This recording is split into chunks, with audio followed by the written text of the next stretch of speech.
가정에서 우리 영상 예배 드리는 우리 귀한 가족들, 그리고 또 함께 공동체 예배 드리는 우리 온 가족들에게 하나님의 말씀, 살아있는 하나님의 말씀이 우리에게 큰 능력과 증거가 되는 은혜가 있게 되기를 예수님의 이름으로 축원합니다. 아멘. 스가랴서, 구약에 나와 있는 스가랴서에 나타난 회복과 재건에 대한 메시지를 우리가 나누고 있습니다. 바벨론 포로로 끌려갔던 이스라엘 백성들은 고레스 왕의 칙령에 의해서 3번에 걸쳐서 이스라엘로 다시 돌아오게 됩니다. 하나님의 회복의 약속이 성취되는 것을 말씀하고 있습니다. 1차로 예루살렘에 돌아온 총독 스룹바벨과 스가랴, 학개 선지자 등등은 성전을 재건하기 시작합니다. 포로 생활을 끝내고 돌아온 이스라엘에게 주어진 첫 번째 바로 사명이 성전을 재건하는 것이었습니다. 그런데 성전 재건하는 것이 쉬운 일이 아니었죠. 첫째는 외적으로 공격이 있었고, 또 내적인 공격도 또 엄청나, 이 성전 건축하는 것이 만만한 일이 아니었습니다. 외적인 공격은 유대인들의 귀환, 그리고 또 이 회복에 대한 모습을 보면서 위협을 느끼는 사람들이 있었습니다. 그 사람들은 바로 이방인들입니다. 이스라엘 백성이 포로로 바벨론에 끌려가 있는 약 70여 년 동안에 예루살렘에는 이방인들이 서서히 들어와서 거주하기 시작을 했고, 장사도 하고, 그리고 또 지나가는 그런 상인들에게 숙소를 제공한 등등 이런 일을 하면서 자기들이 자리를 잡기 시작을 했어요.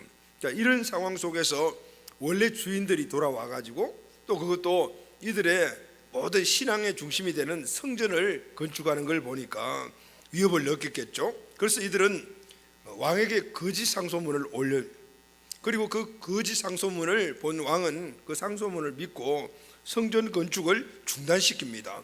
무려 16년간이나 성전 건축이 중단되었죠. 내적인 문제도 만만치 않았습니다. 성전 건축이 쉬운 건 아니니까 백성들이 포로에서 돌아와 가지고 여러 가지 삶의 터전을 만들고 이렇게 해야 되는데, 제일 먼저 성전 건축부터 시작을 하니까 여러 가지 많은 어려움들이 있었고, 또 성전 건축을 하려면은 그냥 건축만 되는 것이 아니잖아요. 물질도 헌금해야 되고 노력도 해야 되고 등등 이런 일들이 따르니까 불평과 불만이 터져 나왔어요.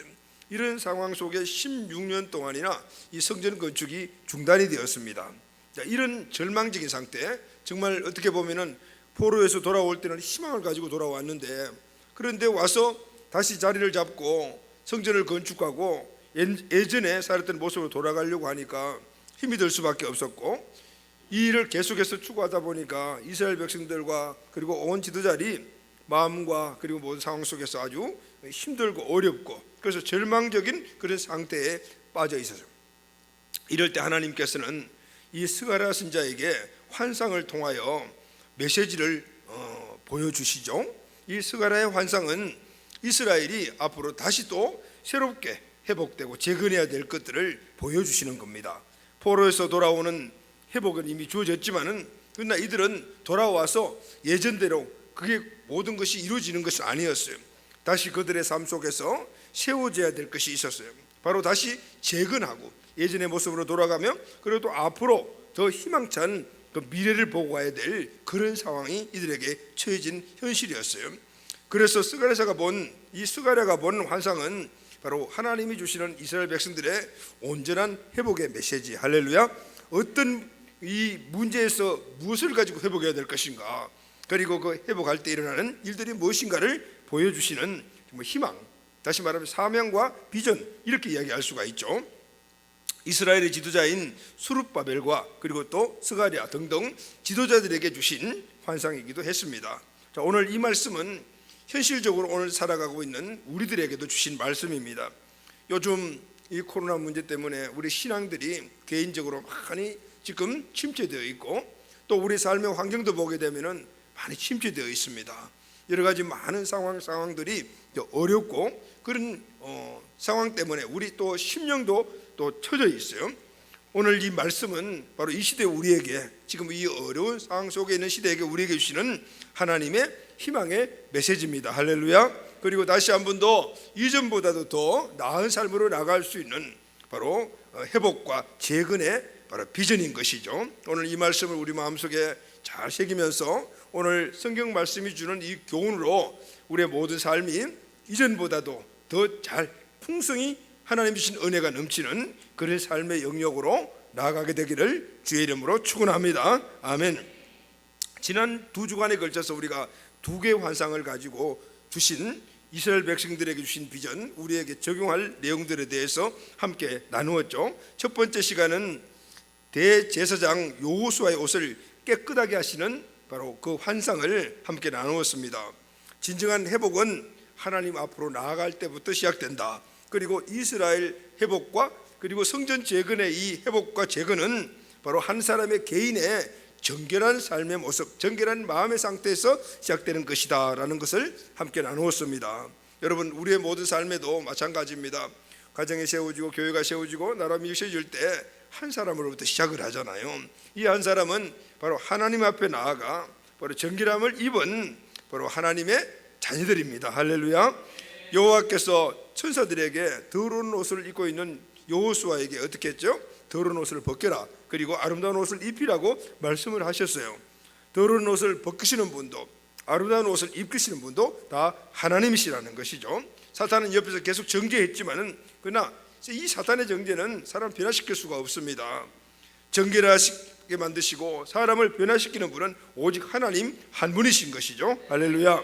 그래서 지금 중단된 성전 건축과 그리고 이스라엘 전체의 회복은 바로 한 사람 한 사람 그 사람의 정결된 모습의 시작이다라는 것을 교훈으로 주고 있습니다. 여러분, 우리도 마찬가지죠. 오늘 이 시대에 여러 가지 많은 상황들이 지금 침체되어 있고 어려움을 겪고 있고, 특히 우리 성도들의 기업들이 많이 힘들다 그래요. 지금 상황들이 그러니까 여기서부터 우리 회복과 재건이 시작되냐면은 바로 나 한 사람이 하나님 앞에서 정결된 모습으로 세워질 때 바로 회복의 역사가 시작되는 줄로 믿습니다. 두 번째 환상은 스가랴 4장 2절에서 3절에 나오는 내용인데, 스가랴가 본 것은 순금 등잔대와 그리고 또 그 등잔대 곁에 서 있는 두 감람나무의 환상을 보았어요. 7 금잔 등대와 두 감람나무를 보았습니다. 이 7 금잔대는 바로 그 당시에 처해져 있는 이스라엘의 상태, 또 하나는 중단된 성전 건축의 모습, 이런 것이죠. 등대는 불을 밝혀야 되잖아요. 그런데 그 불이 기름이 공급되지 않으면 불을 밝힐 수가 없습니다. 성전 건축이 중단되고 이스라엘 백성들의 그 개인의 심령 상태가 이렇게 다운되어 있고 죄 그리고 모든 무지 속에 있는 것은 바로 등불이 켜져 있어야 되는데 켜지 못한 등불과 같다 그 말입니다. 그런데 양쪽에 있는 이 두 감람나무는 바로 수룹바벨과 여호수아를 상징하는 그 시대의 지도자잖아요. 또 하나는 그 감람나무의 기름은 바로 이 등대의 기름 역할을 합니다. 그래서 계속해서 끊임없이 부어지는 이 기름이 바로 이 등대를 계속해서 밝힌다라는 내용이었어요. 이 말씀은 바로 이 기름은 성령의 능력을 의미하는 것. 이 등불을 밝힐 수 있는 것은 사람의 힘으로 되는 것이 아니고 바로 성령의 능력이다라는 거예요. 현재 당하고 있는 이 모든 이스라엘의 상태와 그리고 또 성전 건축 중단에 대한 이 현실적인 문제는 사람의 힘으로 해결되는 것이 아니다, 성령의 능력으로만 되는 것이다라는 거예요. 그래서 이는 힘으로 되지 아니하고 능력으로 되지 아니하며 오직 나의 영으로 되느니라 그랬어요. 이 말씀은 오늘 우리들이 우리 앞에 있는 이 어려운 현실 속에서 무엇을 가지고 우리가 돌파해 나갈 것인가 하는 귀한 교훈을 주죠. 오늘 이 말씀이 우리에게 레마가 되기를 바랍니다. 이 말씀이 우리에게 힘이 되고 능력이 될 때 우리는 우리 앞에 있는 어떤 어려움 앞에서도 큰 산아 내가 무엇이냐, 수룹바벨 앞에서 평지가 되리라. 아멘. 바로 이렇게 선포할 수가 있습니다.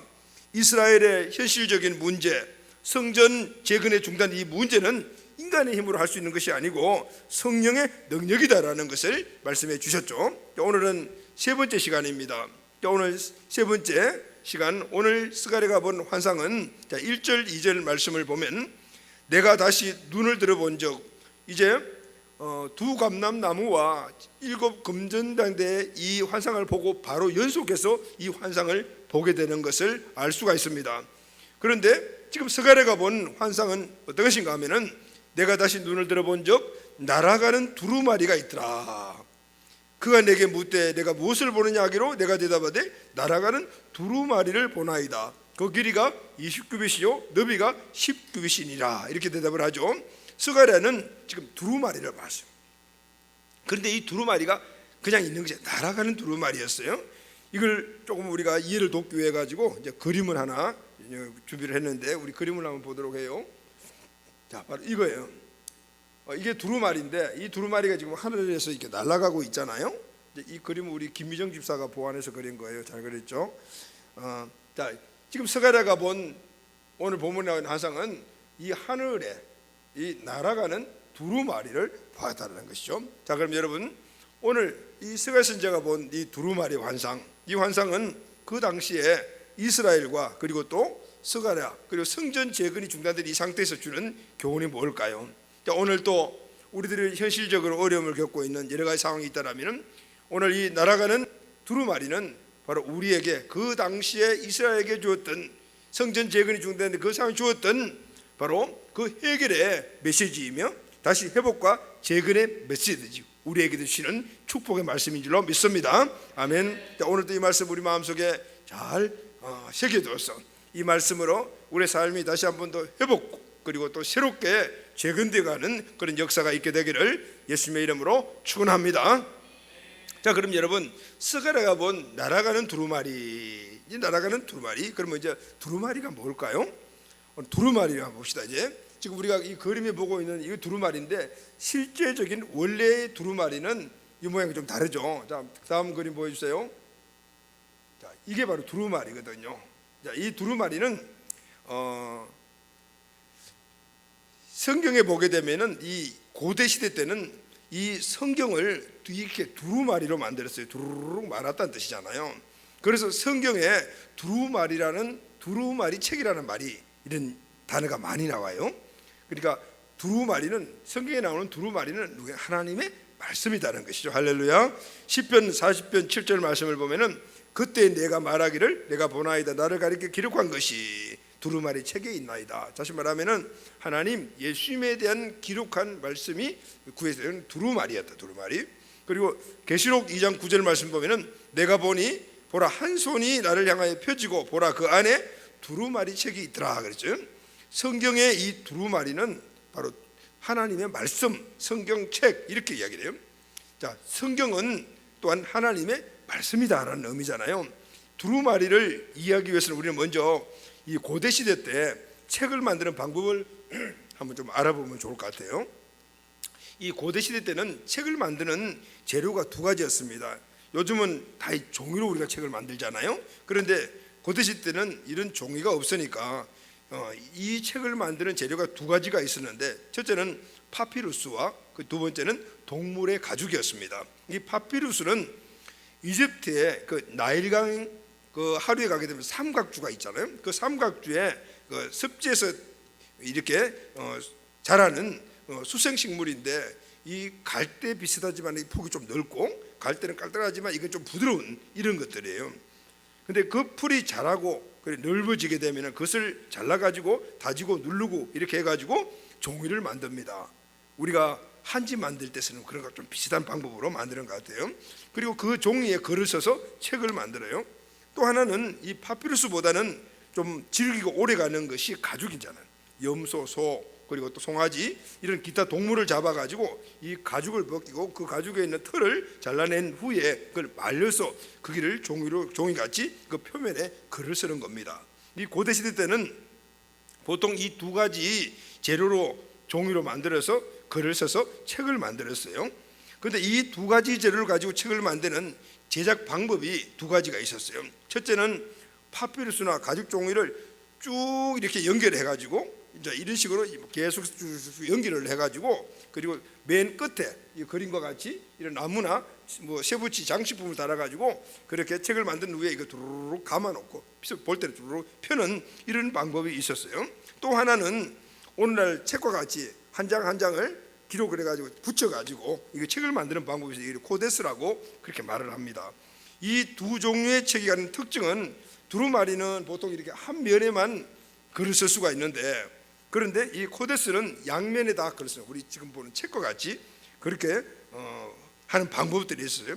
만드는 방법이나 그리고 또 가격 면에서 이 가죽보다는 이 파피루스가 가격이 낮고, 그렇기 때문에 이 파피루스로 가지고 두루마리 형의 책을 고대 시대 때는 많이 만들었고, 특히 고대 시대 때 기록된 성경들, 그 사본들 이런 것들은 다 거의 파피루스로 만들어진 두루마리 형이었던.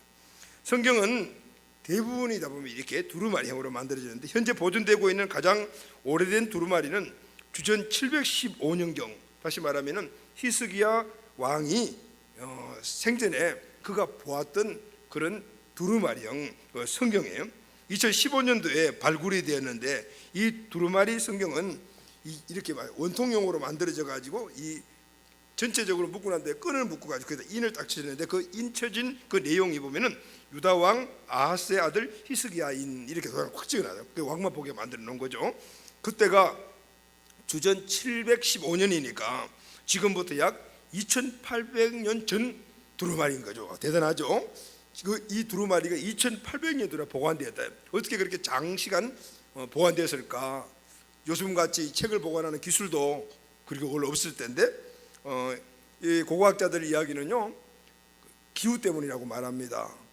예루살렘 그 유대 중동 지역에 가게 되면은 날씨가 아주 건조하잖아요. 습기가 거의 없습니다. 그러니까 이런 것들이 오래오래 보관할 수가 있다 그래요. 그리고 또 왕의 것이니까 최고의 품질로 만들었겠죠. 등등 이렇게 보관된 최고의 오래된 2800년 전 두루마리 성경책이 지금 보존되어 이스라엘에 가면은, 이렇게 만들어진 이 두루마리 성경은 그때 계속 원본부터 시작을 해가지고 그 원본을 갖다가 또 필사해서 사본은 이스라엘어로만 된 게 아니고 또 다른 나라어로 해가지고 이렇게 사본들이 엄청 많은 거죠.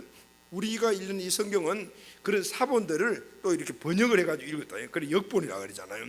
이렇게 성경이 원래 원본에서 이렇게 사본 역본으로 해가지고 지금 우리가 갖고 있는 성경들은 이 원본하고 다른 그런 내용들도 많이 있다. 그래서 우리는 항상 어떻게 봐야냐면 이 원본 성경에서 나온 부분들을 많이 연구를 해야 되는데, 요즘은 이런 오류가 많이 없어졌어요. 예전에는 이제 그런 부분도 있었는데, 그런데 지금 실질적인 이 처음 사도들이 기록하고 구약의 선자들이 기록했던 이 원본은 지금 존재하지 않아요. 대부분이 거기서 시작해가지고 사본으로 그걸 기록했던 사본들이 지금도 존재하고 있죠.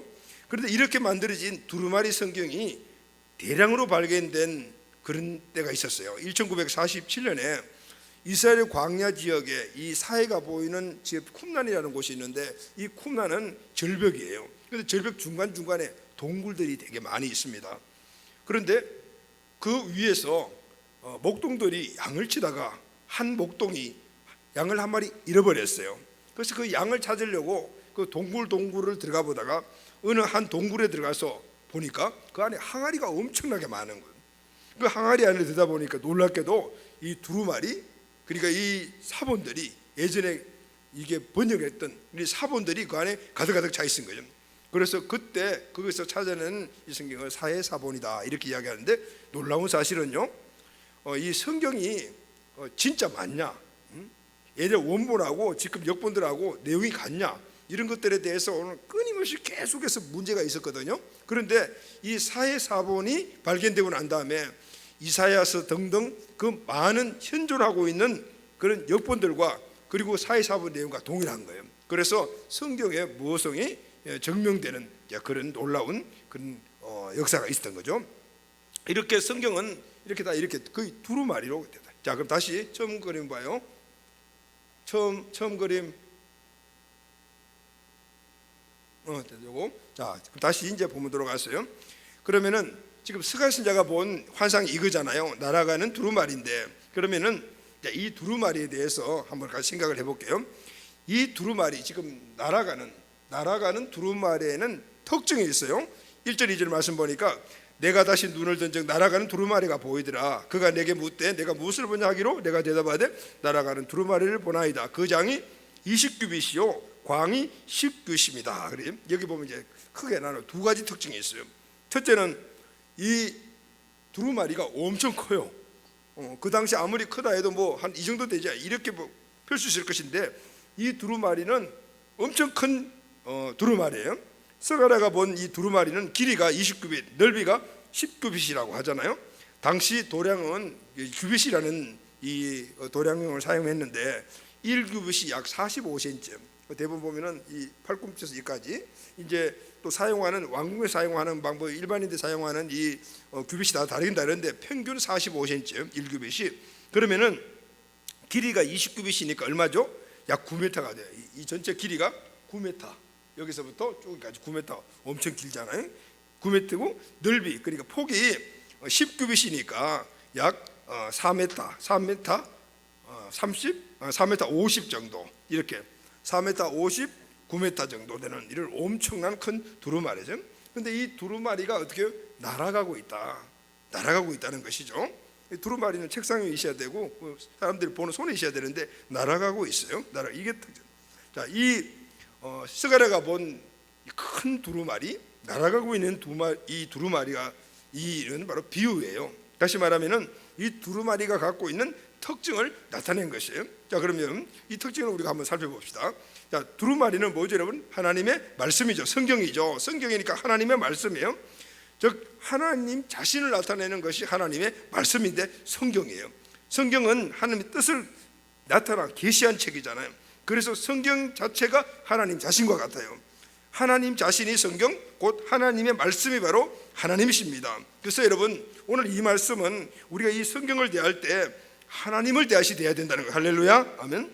이 성경을 읽을 때 하나님의 말씀으로 읽어야 돼요. 이 성경 말씀을 우리가 들을 때 하나님의 말씀으로 들어야 되는 것이죠. 여러분, 말과 인격은 하나예요. 다시 말하면 그 사람의 말은 그 사람 자체라, 그 사람의 인격을 나타내는 것이거든요. 말은 그 사람의 존재이며 그 사람이라고 할 수 있어요. 그 사람이기 때문에 그 말을 하는 거예요. 그 말을 하기 때문에 그 사람인 것이죠. 그래서 하나님이 성경에서 말씀하시기 때문에 바로 이것이 하나님의 말씀이고, 하나님이 이렇게 말씀하셨기 때문에 성경에 나타내는 것이 바로 하나님 자신이에요. 다시 말하면 하나님의 인격이다라고 말할 수가 있어요. 자, 본문에 보게 되면은 이 날아가는 이 두루마리가 엄청 크죠. 또 모양이 어때요? 아까 두루마리 이렇게 접혀져 있었잖아요. 다 펼쳐져 있어요. 오늘 이 말씀의 의미가 뭘까요? 모든 사람들이 다 볼 수 있다라는, 할렐루야, 아멘. 다시 말하면은 지금 이 두루마리가 날아가고 있는 이 하늘 창공이 어디죠? 스가랴가 보고 있는 이스라엘이에요. 그러니까 엄청나게 크다, 다 펴져 있다, 두들 마르지 않고. 이것은 이 밑에 있는 스가랴도 보고 이스라엘 백성도 다 본다는 것이죠. 그리고 또 이 두루마리가 이스라엘에만 있는 게 아니고 지금 막 날아다니잖아요. 그러니까 가는 곳들마다 다 본다라는 것이죠. 할렐루야. 그래서 여러분, 하나님의 말씀은 어떤 개인이나 어떤 민족에 한한 것이 아니라 모든 사람들에게 해당되는 것인 줄로 믿습니다. 누구나 이 말씀이 해당되고 누구나 다 볼 수가 있고, 다시 말하면 이 말씀은 모든 사람들에게 다 적용이 되는 것이다라는 건. 또 두 번째는 이게 날아간다는 거예요. 머무르 있지 않고 날아간다는 건, 이 날아간다라는 말의 이 문법적 형태가 분사형이에요. 이 히브리어 분사는 영어의 현재 진행형과 같습니다. 한 번 날고 끝나는 것이 아니고 계속해서 날아간다. 조금 날다 마는 것이 아니고 쉬지 않고 날아간다. 어디든지 날아간다. 날아가는 데는 목적이 이런 의미거든요. 여러분, 하나님의 말씀은 영속성이 있다는 말이죠. 모든 사람들에게 해당이 되고, 그리고 이 말씀은 영원하다는 거, 할렐루야, 영원하다는 것. 자, 가장 중요한 게 하나 있어요. 자, 어디로 날아가죠? 그럼 날아가니까 이게 목적이 있단 말이죠. 목적이 뭘까요? 왜 날아갈까요? 쉬지 말고 계속해서 날아가는 이유가 뭘까요? 이게 더 중요해요. 자, 여러분, 그러면은 이 지금 두루마리가 날아가는 목적지, 그 방향이 어딜까요? 자, 3절 4절 말씀을 봅니다. 눈 감고 있는 사람들 되게 많네. 아침부터 왜 이렇게 눈을 많이들 감고 있죠? 이 마스크를 끼고 있으니까 안 보여. 눈을 감고 있는지. 자, 굉장히 중요한 말씀 하잖아요. 그러니까 같이 봐요. 자, 3절 4절 말씀. 그가 내게 이르되 이는 온 땅 위에 내리는 저주라. 자, 지금 이 두루마리가 어디로 날아가고 있어요? 온 땅에 내리는 저주라고 그랬어요. 저주.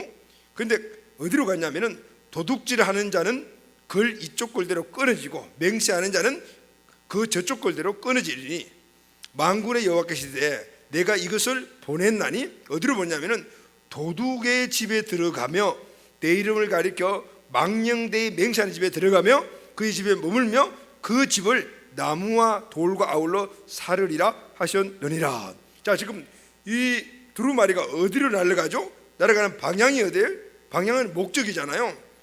방향과 목적이 같다. 그럼 어디로 갔냐면 4절에 보면 도둑의 집에 간다. 도둑의 집에, 도둑질한 사람 집에 간다는 거예요. 그리고 또 하나는 내 이름을 가리켜 망령되이 맹세하는 집에 들어간다. 두 군데 가는 거예요. 도둑질한 사람 집에 가고 하나님의 이름을 망령되이 일컫는 사람 집에 지금 이 두루마리가 날라서 그곳으로 간다라는, 가서 그 두 집에 머물러 가지고 그 집에 있는 것들을 어떻게 다 불살라 버린다고 이렇게 이야기를 하고 있는 거죠. 자, 그 들어가는 이유죠. 두루마리가 그 집에 들어가서 무엇을 하는가?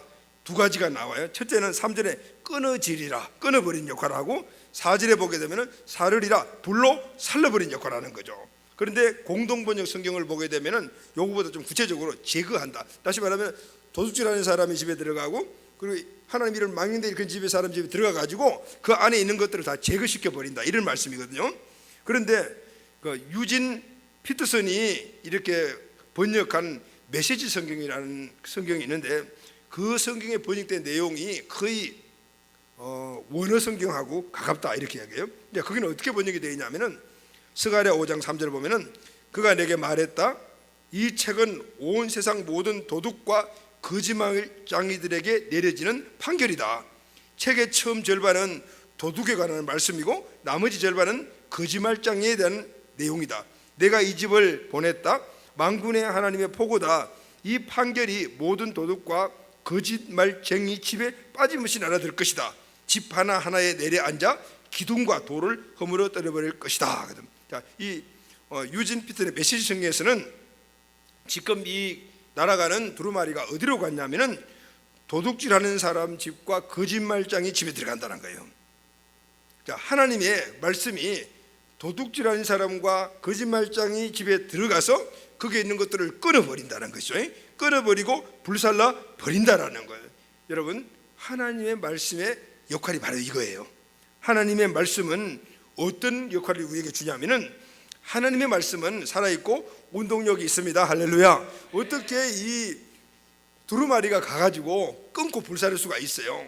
이건 바로 하나님의 말씀의 역할에 대해서는 바로 비유로 이야기를 한 거잖아요. 하나님의 말씀은 살아있고 운동력이 있습니다. 히브리서 4장 12절 보면은 하나님의 말씀은 살아있고 활력이 있어 좌우의 어떤 날성금보다도 예리하며 혼과 영과 및 관절과 골수를 쪼개까지 하며 또 마음의 생각을 판단하신다라고. 할렐루야. 하나님의 말씀은 세 가지 특징을 있는 거예요. 첫째는 살아있고, 두 번째는 움직이고, 세 번째는 변화시킨다. 아멘. 하나님 말씀은 여기서 선포되지만 오늘 이곳에 묶이는 말씀이 아니에요. 성전 밖으로 날아가는 거예요. 어디로 가냐면은 도둑질하는 사람과 거짓말하는 사람들에게 날려간다. 자, 그럼 여러분, 구체적으로 도둑질하는 사람들과 거짓말하는 사람들이 누구일까요? 자, 1차적으로는 이스라엘 백성들 가운데 있는 사람들이에요. 포로에서 1차로 귀환한 백성들이 성전 건축을 막 했잖아요. 시작을 했어요. 근데 중단이 되었죠. 다시 건축이 시작됐지만은 여전히 이 성전 건축에 문제가 계속해서 있었습니다. 성전 건축이 쉬운 게 아니잖아요. 왜요? 성전 건축을 하려면 헌금도 해야 되고 시간도 내야 되고 막 노력들이 들어가니까 내가 갖고 있는 것을 내어놓아야 되니까 힘들죠? 아깝기도 하고요. 특히 어떤 사람들에게 문제가 많았겠어요? 많은 것을 갖고 있는 부자, 많은 것을 갖고 있는 고관들, 이런 사람들에게 이 성전 건축 때문에 불평불만이 막 일어나기 시작했습니다. 이들은 자신들의 생각과 재산을 지키고 명분들을 만들기 위해 가지고 잘 모르는 백성들을 막 선동하기 시작했어요. 막 불신앙적인 이야기를 막 하고 스룹바벨과 이 스가랴 지도자들이 자기의 이름을 내려고 막 성전 재건한다, 이렇게 막 거짓말을 막 퍼뜨리기 시작을 했어요. 자기의 유익을 위해서 거짓말까지 하며 또 하나님의 이름을 망령되이 여기는 이런 행동들을 막 했다. 그 당시에 성전 재건에 이런 문제가 있었단 말이죠. 자, 여러분, 여기에 나오는 이 도둑질, 거짓말, 지금 성전 재건을 방해하는 지금 내적인 이런 문제를 갖고 있는 사람들의 이 도둑질과 거짓말은 우리 인간들이 짓는 죄의 대표적인 것이에요. 우리 인간들의 죄를 이 거짓말과 그리고 도둑질이라고 이야기할 수 있단 말이죠. 여러분, 도둑질은 뭐죠? 남의 것을 도둑질한다. 그런데 오늘 본문에서 말하는 이 의미는 하나님에 대한 범죄를 이야기를 해요. 다시 말하면 하나님의 것을 내 것이라고 생각을 하는 거예요. 이게 바로 도둑질이에요. 거짓말은 인간에 대한 범죄거든요. 다시 말하면은 도둑질은 자기가 주인이 아닌데 주인처럼 행세하는 것, 세상의 모든 것이 다 하나님의 것인데 내 거라고 생각을 하는, 이게 바로 도둑질인 거예요. 또 거짓말이 뭐죠, 여러분? 거짓말은 다른 사람을 내 마음대로 지배할 목적으로 자신을 거짓되게 포장하는 거예요. 지금 부자들, 고관들, 이 사람들이 이 성전 건축에 이 장애가 되는 것이 바로 이것이었어요. 도둑질과 거짓말. 다시 말하면 하나님과 관계 속에서 이 문제, 이게 원죄의 뿌리잖아요. 또 하나는 사람들과 관계 속에서 거짓말하면서 사람들과 관계에서 맺는 이 죄는 바로 열매죄거든요. 첫째는 하나님을 대적하는 죄를 짓고 있었고, 또 두 번째는 그 죄의 뿌리에서 나와 주변에 있는 모든 관계 속에서 계속해서 거짓말하고 또 이런 그 사람들을 막 선동하는 이런 죄들을 그들이 짓고 있던 거예요.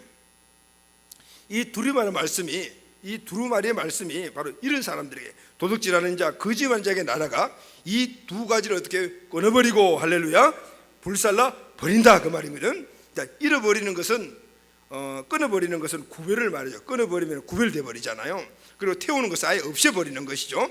다시 말하면 하나님의 말씀은 오늘 원죄와 자범죄의 뿌리 속에 있는 모든 자들에게 그것을 끊어버리고 태워버리고 없애버리고 말미암아 그들에게 참된 자유와 회복을 주는 것이다. 할렐루야, 아멘. 오늘 그것을 말씀을 하고 있는 거예요. 스가랴는 무너진 성전을 재건하면서 이 두루마리 말씀이 이 새로 지어진 성전 안에 있어야 된다라고 말하고 있는 거죠. 성전 안에 이 말씀이 있어야만이 온 백성들이 하나님만 바라보고 이웃과의 화평 관계를 가지고 살아갈 것이다. 이 말씀이 계속 선포되어야만이 많은 사람들이 하나님의 은혜와 구원 속에 일어나게 될 것이다. 이 말씀을 하고 있는 거예요. 성전에서 하나님의 말씀이 선포되어야 되는, 이 말씀만이 죄인을 변화시키고 거룩하게 구별할 수 있기 때문입니다. 여러분, 오늘 이 말씀은 우리에게도 묻고 있습니다. 너희 안에 이 두루마리가 있느냐? 하나님의 말씀이 있느냐? 칼과 같고 불과 같고 그리고 사람을 변화시키는 그렇게 생명력 있는 말씀이 너희 안에 있느냐? 너희 심령 안에 있느냐? 이렇게 묻는 거예요. 또 너희 가정 안에도 이 말씀이 살아서 움직이고 있느냐? 너희 교회 안에도 이 말씀이 살아서 움직이고 있느냐? 이렇게 묻고 있는 것이죠. 그래야만이 가정이 가정이고 교회가 교회가 되며, 그리고 또 우리 개인이 하나님의 자녀의 본질적인 모습 속에 살아갈 수가 있게 되는 것입니다. 할렐루야, 아멘. 그럼 여러분, 날아가는 두루마리가 뭐죠? 하나님의 말씀인데 바로 복음이에요. 어디로 날아가죠? 두 가지죠. 첫째는 이스라엘에게는 지금 불신자들, 원망 불평 속에 있고 성전 재건을 방해하는 사람들에게 날아갑니다. 오늘 이 시대는 이 두루마리가 어디로 날아가야 되겠어요? 죄의 노예가 되고 죄의 저주 아래 살아가며, 그리고 이 땅에서 엉망으로 살다가 지옥 가는 그런 존재들에게 날아가야 된다. 할렐루야, 아멘. 자, 그러면 여러분, 가장 중요한 것 하나입니다. 그러면은 이 날아가는 두루마리는 오늘 이 시대에 살아가는 우리 성도들인 우리 교회에게는 그럼 어떤 의미인가? 바로 우리 교회가 날아가는 두루마리가 돼야 된다라는 겁니다. 할렐루야. 이스라엘이 포로에서 돌아와서 왜 힘든 성전 건축을 시작했을까요? 좀 자리도 잡고 좀 안정되고 난 다음에 성전을 건축하면 되는데 오자마자 자리 잡기도 전에 성전 건축부터 시작한 이유가 뭘까요? 그것은 이스라엘에게 주어진 하나님의 사명 때문이었습니다. 하나님께서 애굽의 노예로 있던 이스라엘을 불러내신 이유가 무엇이죠? 출애굽기 19장 6절 말씀을 보면 이렇게 말하죠. 너희가 내게 대하여 제사장의 나라가 되고 거룩한 백성이 되리라. 너는 이 말을 이스라엘 자손에게 고할지니라. 하나님이 노예 생활하고 있던 이스라엘을 불러내어 시내산에서 너희는 나의 거룩한 나의 백성이요, 그 백성을 삼은 이유는 바로 제사장의 나라가 되게 하기 위함이다라고 말씀하고 있는 거예요. 여러분, 오늘 이것은 이스라엘이 자기들이 가져야 될 그들의 본인의 모습뿐만 아니라 이 모습을 가져야만이 하나님 주신 사명을 감당할 수 있다라는 것을 말씀하고 있는 것입니다. 거룩한 백성이 뭡니까? 구별된 백성입니다. 다시 말하면 열방 나라들과 구별된 이스라엘 백성들, 하나님이 선택한 백성들 이야기하잖아요. 바로 거룩한 백성은 그 거룩한 백성의 외적인 표정이 무엇인가 하면은 하나님을 섬기는 거예요. 할렐루야. 세상 사람들은 우상을 섬기지만은 거룩한 백성은 하나님만을 섬기는 백성이에요. 이 하나님만을 섬기는 이 외적인 표정으로서 만들어진 게 성전이었어요. 그러니까 이 성전을 통해서 거룩한 백성답게 살아갈 때 그들에게 주어진 제사장의 나라, 열방을 하나님께로 돌아오게 만드는 그 사명을 감당할 수가 있게 되는 거예요. 할렐루야. 그럼 여러분, 왜 이스라엘 백성들이 포로에서 돌아와 그 어렵고 힘든 성전 건축을 제일 먼저 한 이유를 아시겠죠? 바로 사명의 회복을 위한 거예요. 거룩한 백성이 먼저 돼야 되기 때문에. 오늘 이 환상에도 첫 번째가 정결케 되는 모습이었잖아요.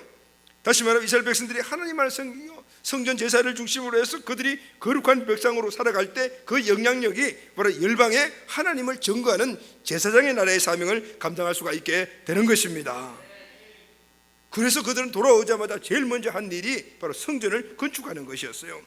날아가는 두루마리 환상이 오늘 우리에게 묻고 있는 것도 이것입니다. 너희 안에 살아있는 하나님의 말씀이 있느냐? 그게 뭐죠? 도둑질하는 사람들, 그리고 거짓말하는 사람들을 바꿔놓는 복음인 것이죠. 너희 안에 복음이 있느냐 이 말이에요. 그 하나님의 말씀을 땅끝까지 지나고 있느냐, 이걸 묻고 있는 거예요. 이것은 너희들이 선교적인 삶을 살고 있는가, 이 질문이기도 합니다. 서가래가 보았던 두루마리가 어떻게 날아가고 있었습니다. 펼쳐져 있습니다. 모든 사람, 모든 백성, 모든 사람들이 다 볼 수 있도록 큰 글자가 씌워져 있습니다. 성전에서 출발하여 도둑질하는 사람과 거짓말하는 사람들에게 날아갑니다. 그래서 이스라엘뿐만 아니라 하늘로 날아가니까 주변에 있는 어떤 나라로 다 갈 수가 있습니다. 그들의 원죄와 잠재를 그 두루마리가 들어가는 곳들마다 다 끊고 살라버립니다. 죄와 사망과 저주에서 완전히 자유하게 만드는 것이죠.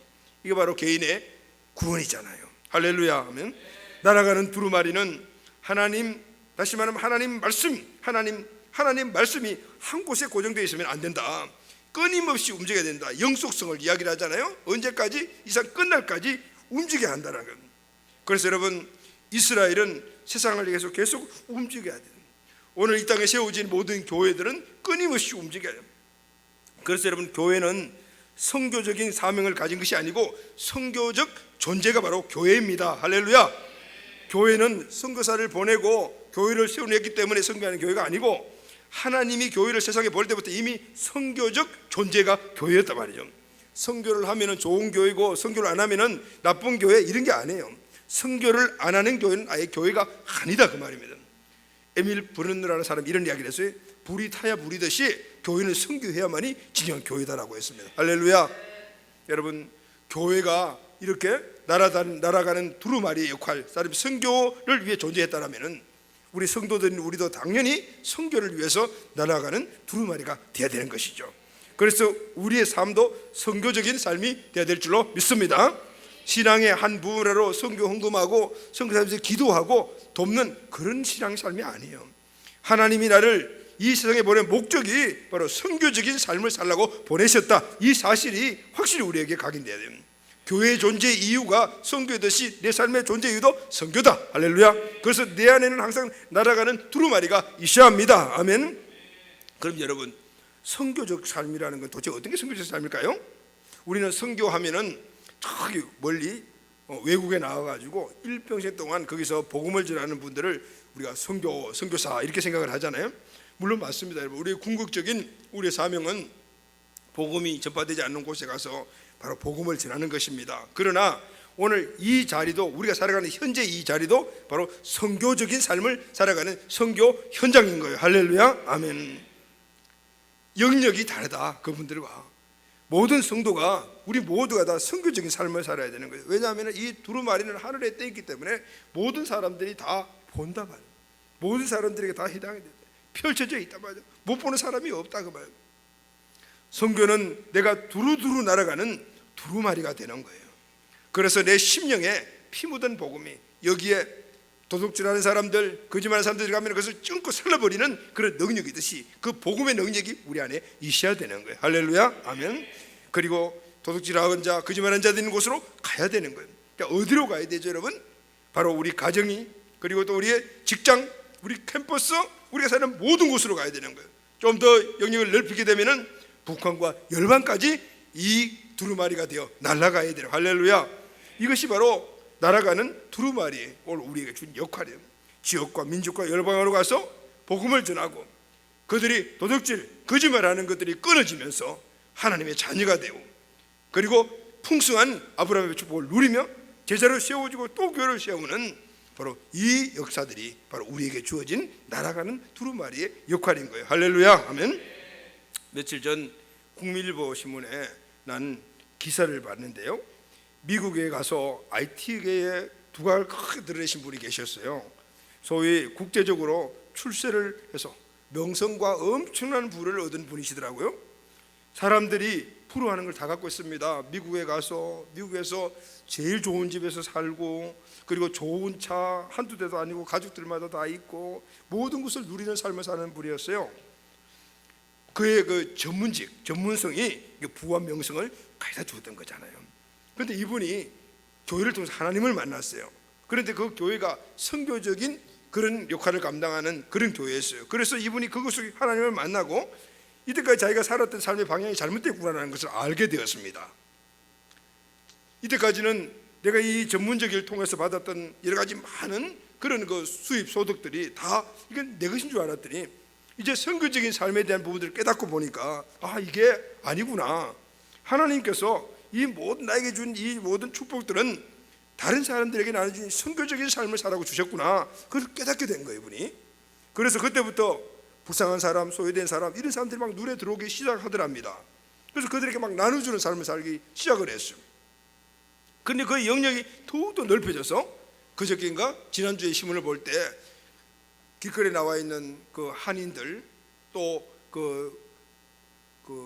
외국 미국인들 보면 흑인들이라 등등 이런 분들, 이런 사람들에게 구제하고 나눠주고 이렇게 이 피딩 사역을 하는 그 사역을 점점 넓혀가더라고요. 그러면서 그분이 그 인터뷰에서 마지막으로 이런 말을 했어요. 나의 전문직은, 그러니까 다시 말해 자기 직업이잖아요. 나의 전문직은 선교적인 삶의 수단으로 하나님이 주셨다라고 이렇게 하더라고요. 너무 마음이 탁 닿았습니다. 여러분 아까 우리 광고에도 봤죠. 다음 주일 오후에 오는 그 현성은 대표, 아주 젊은 분이에요.